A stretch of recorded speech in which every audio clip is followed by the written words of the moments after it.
আসসালামু আলাইকুম এভরিওয়ান, কেমন আছেন সবাই? আশা করি ভালো আছেন। এখন আমরা দেখব অষ্টম শ্রেণীর ষষ্ঠ সপ্তাহের অ্যাসাইনমেন্ট নম্বর 1। এটি মূলত ইসলাম ও নৈতিক শিক্ষা অ্যাসাইনমেন্টের প্রশ্নপত্র। এটি প্রথম অধ্যায় থেকে করা হয়েছে, আকাইদ থেকে। অ্যাসাইনমেন্টের শিরোনাম হবে ব্যক্তি ও সমাজ জীবনের আসমাউন হুসনার প্রতিফলন, জীবনের প্রতিফলন ঘটানোর উপর উপায় নির্ধারণ।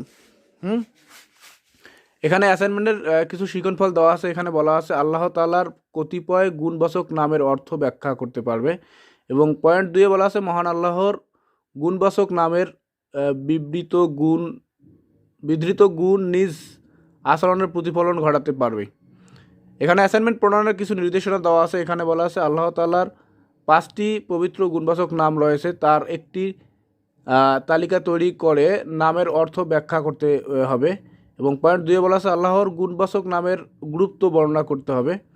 এবং পয়েন্ট 3 বলা আছে মহান আল্লাহ তাআলার পবিত্র গুণবাচক নামগুলোর নিজ জীবনে প্রতিফলনের উপায় বর্ণনা করতে হবে। এবং পয়েন্ট 4 বলছে সমাজ জীবনে আসমাউন হুসনার প্রভাব নিরূপণ করতে হবে। তো আমরা যদি সঠিকভাবে এই অ্যাসাইনমেন্টটি সম্পূর্ণ করি তাহলে 16 মার্কেই পাওয়া যাবে ইনশাল্লাহ। এই অ্যাসাইনমেন্টটি মূলত 16 মার্কের অ্যাসাইনমেন্ট। তো এটি ছিল মূলত অষ্টম শ্রেণীর ইসলাম ও নৈতিক শিক্ষা অ্যাসাইনমেন্ট। শ্রেণী অষ্টম, বিষয় হচ্ছে বিষয় কোড 111, বিষয় ইসলাম ও নৈতিক শিক্ষা, অ্যাসাইনমেন্ট নম্বর 1, ষষ্ঠ সপ্তাহ 2022। অ্যাসাইনমেন্টের শুরু হবে ব্যক্তি ও সমাজ জীবনে আসমাউন হুসনার প্রতিফলন ঘটানোর উপায় নির্ধারণ। ক নং প্রশ্নের সমাধান। আল্লাহ তাআলার 5টি পবিত্র গুণবাচক নাম রয়েছে, তার একটি তালিকা তৈরি করে নামের অর্থ নিম্নে ব্যাখ্যা করা হলো। 1, আল্লাহর গুণবাচক নামের অর্থ। আল্লাহ গফারুন, সামাদুন, রফুন, হাসিবুন, মুহাইমিনুল। অর্থ হচ্ছে অতি ক্ষমতাশীল, কারো মুখাপেক্ষী নন, অতি দয়াবান, হিসাব গ্রহণকারী, আল্লাহ আশ্রয়দাতা। ক নং প্রশ্নের সমাধান। আল্লাহর গুণবাচক নামের গুরুত্ব নিম্নে বর্ণনা করা হলো। আল আসমাউল হুসনার গুরুত্বপূর্ণ তাৎপর্য অপরিসীম। এ নামগুলো তার পরিচয় ও ক্ষমতার প্রকাশ ঘটায়।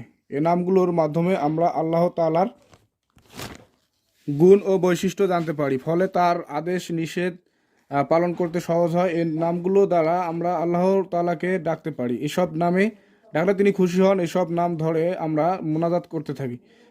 আল্লাহর পবিত্র কোরআনে বলেছেন, অর্থ হচ্ছে আল্লাহর জন্যই রয়েছে সুন্দর নামসমূহ, সুতরাং তোমরা তাকে সে সকল নাম দ্বারাই রাখো। যারা তার নাম বিকৃতি করে তাদের বর্জন করো, অচিরেই তাদের কৃতকর্মের ফল প্রদান করা হবে। সূরা আল আরাফ, আয়াত 180। আল্লাহ তাআলার গুণবাচক নামসমূহ আমাদের উত্তম চরিত্রবান হতে অনুপ্রাণিত করে। আল্লাহ তাআলার এসব গুণ অর্জনের জন্য মানুষ তার জীবনের চর্চা করলে সে সচরিত্রবান হয়, সমাজে নৈতিক ও মানবিক মূল্যবোধ প্রতিষ্ঠিত হয়। আল কুরআনে বলা হয়েছে, আমরা গ্রহণ করলাম আল্লাহর রং, আর রঙে আল্লাহর অপেক্ষা আর কে অধিকতর সুন্দর। সূরা আল বাকারা, আয়াত 138। আল্লাহর রং হলো আল্লাহর দ্বীন ও তার গুণাবলী, আর সর্বোত্তম গুণাবলী তো আল্লাহরই। সুতরাং আল্লাহ আলোচনা গুণাবলী অনুসরণ করলে উত্তম চরিত্রবান হওয়া সম্ভব। নিম্ন বর্ণিত আলোচনায় আমরা আল্লাহর কতিপয় গুণের সাথে পরিচিত হব। ঘন প্রশ্নের উত্তর। আল্লাহ তাআলা পবিত্র গুণবাচক নামগুলো নিজ জীবনে প্রতিফলনের উপায় নিম্নে বর্ণনা করা হলো। আল্লাহ তাআলা অতি ক্ষমতাশীল। আমরা অনেকেই অজানা অনেক গুনাহ করে ফেলি, তাই সব সময় আল্লাহর নিকট ক্ষমা চাইব। তিনি অতি ক্ষমাশীল, তিনি আমাদের ক্ষমা করে দেন। আমরাও কেউ কোনো অন্যায় করলে তাকে ক্ষমা করে দিব। আবার আল্লাহ কারো মুখাপেক্ষী নন, আমরা মুখাপেক্ষিতা বর্জন করব। আল্লাহ ব্যতীত আর কারো নিকট সাহায্য চাইব না। আল্লাহর অতি স্নেহশীল, আমরাও ছোটদের স্নেহ করব। ঘ, সমাজ জীবনে আল আসমাউল হুসনার প্রভাব নিম্নে নিরূপণ করা হলো। আল্লাহর আসমাউল হুসনা বা সুন্দর নামসমূহ ও সুস্থ গুণসমূহের আল্লাহর প্রত্যেক নামের বিশেষ বৈশিষ্ট্য রয়েছে। তার নামসমূহের প্রশংসা ও পূর্ণতা গুণ রয়েছে। প্রত্যেক বিশিষ্ট রয়েছে, তার নামসমূহের প্রশংসা ও পূর্ণতা গুণ রয়েছে। প্রত্যেক সিফাতের নিজস্ব দাবিও রয়েছে, প্রত্যেক কর্মের ক্রিয়া রয়েছে যা কর্মের অপরিহার্য অংশ। আল্লাহর সত্তা, তার নাম থেকে আর নাম গুণাবলী ও তার অর্থ থেকে, তার গুণাবলী আনুষঙ্গিক কর্ম থেকে এবং তার কর্ম অত্যাবশ্যকীয় প্রভাব থেকে বিচ্ছিন্ন হয় না। এ কিছুই তার নাম ও গুণাবলীর প্রভাব। আল্লাহর কর্মসমূহ প্রজ্ঞাময় ও কল্যাণজনক, তার নামসমূহের সুন্দর সুতরাং এগুলো নিজস্ব কোনো ক্রিয়া থাকবে না এমনটি মনে করা অসম্ভব বা অযৌক্তিক।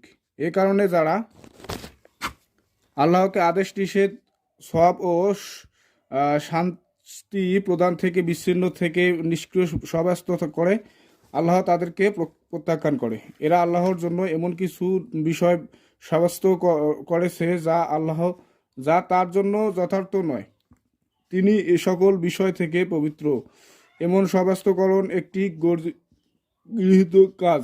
যারা এমন কিছু সাব্যস্ত রয়েছে, তারা আল্লাহর সম্মান যথাযথ নিরূপণ করতে পারেনি, তার মর্যাদা যথাযথ অনুধাবন করতে পারেনি। যেমনটি নবুয়াত, রসুল প্রেরণ ও কোরআন অবতারণাকে যারা অস্বীকার করে, তাদের সম্পূর্ণকে আল্লাহ বলেছেন তারা আল্লাহকে যথার্থ মূল্যায়ন করতে পারেনি। যখন তারা বলল আল্লাহর কোনো মানুষের প্রতি কোনো কিছু অবতীর্ণ করেননি। আল আনাম আয়াত 91। তিনি সৃষ্টির জন্য কোনো জিনিসের সদৃশ্য গ্রহণ